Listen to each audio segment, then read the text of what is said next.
Hello বন্ধুরা, welcome to my channel. তো সবাই কেমন আছো? আশা করি সবাই খুব ভালো আছো, আর আমিও খুব ভালো আছি।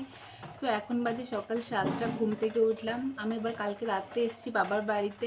তো আজকে সারাদিন কি করি সেটাই তোমাদের সাথে শেয়ার করব। ওকে,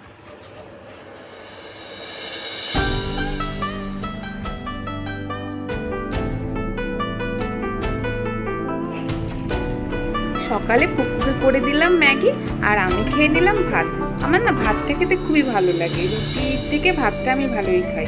তারপরে চলে গেলাম সবাই মিলে ঘুরতে। আমাদের বাড়ির পাশে একটা সুইমিং পুল আছে, সেখানে ওখানে খুব মজা করলাম।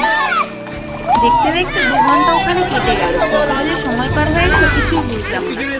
বাবার বাড়িতে আসলে কখন কোন দিক দিয়ে সময় কেটে যায় বুঝতেই পারি না। আর এখন সেমন আসাও হয় না বাবার বাড়িতে। বাড়ি এসে দেখি মা করেছে বিরিয়ানি।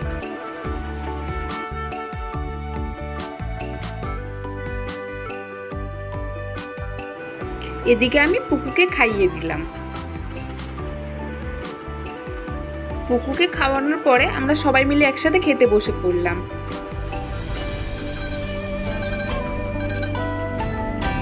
তারপরে সবাইকে টাটা করে আবার বাড়ি চলে আসলাম।